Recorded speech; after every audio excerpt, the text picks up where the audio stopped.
Hello friends, आज के इस वीडियो में हम लोग सीखेंगे मैथ के कुछ बहुत ही महत्वपूर्ण सवालों को। जैसे देखिए यहाँ पर दो सवाल है।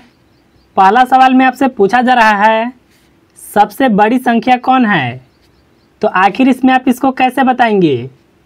जब भी देखिए इस तरह का सवाल आता है तो यहाँ पर देखिए 2 के घात में है 50, यहाँ देखिए 3 के घात में 40, इस तरह से कुछ संख्या दिया हुआ है। आपको देखिए बड़ी संख्या बताना है ना, तो यहाँ पर देखिए जो भी घात में संख्या है इसको आपको सबसे पहले लिखना है। यहाँ पर देखिए 30 है और यहाँ पर 20। अब देखिए आपको करना क्या है, यहाँ पर जो भी संख्या है इन सभी संख्याओं का एचसीएफ निकालना है। एचसीएफ कैसे निकालते हैं, देखिए मैं आपको एक ट्रिक बताता हूँ। एचसीएफ वह संख्या होता है, वह बड़ी से बड़ी संख्या जो यह सभी संख्या में भाग लगा दे, वही एचसीएफ होता है। तो देखिए यह सभी संख्या में 10 से भाग लग जाएगा। 10 से बड़ी संख्या कोई भी नहीं होगा जो यह सभी संख्या में भाग लगा दे। तो देखिए इन सभी संख्याओं का एचसीएफ कितना होगा, तो यह देखिए 10 होगा। अब देखिए आपको करना क्या है, यहाँ पर जो भी घात है इसमें से आपको 10 कॉमन निकालना है। अगर देखिए आप यहाँ से 50 में से अगर 10 को कॉमन निकाल लेते हैं तो यहाँ पर बचेगा 2 का घात 5। अगर देखिए आप यहाँ से 40 में से 10 को कॉमन निकाल लेते हैं तो यहाँ पर बचेगा 4। अगर देखिए आप यहाँ पर 30 में से 10 को कॉमन निकाल लेते हैं, यहाँ पर बचेगा 3। और यहाँ पर देखिए अगर आप 20 में से कॉमन निकालते हैं तो यहाँ से बचेगा 2। अब देखिए इसको हल करना होगा। देखिए 2 का घात अगर आप 5 निकालते हैं तो यह होगा 32।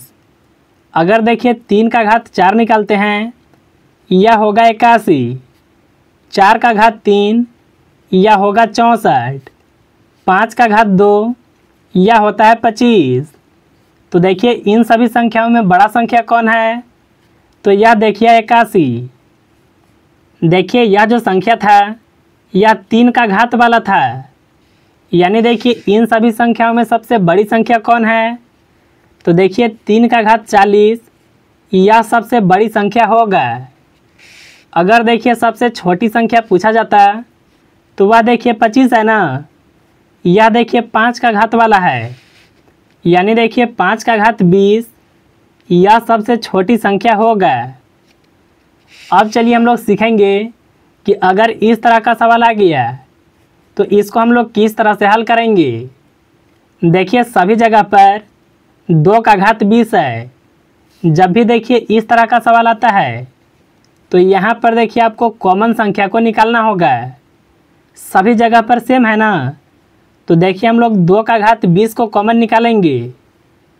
अगर देखिए आप यहाँ से यही संख्या को कॉमन निकाल लेते हैं तो यहाँ पर केवल 1 बचेगा।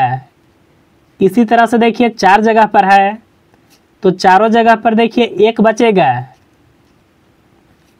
यहाँ पर देखिए लिखेंगे फिर से 2 का घात 20।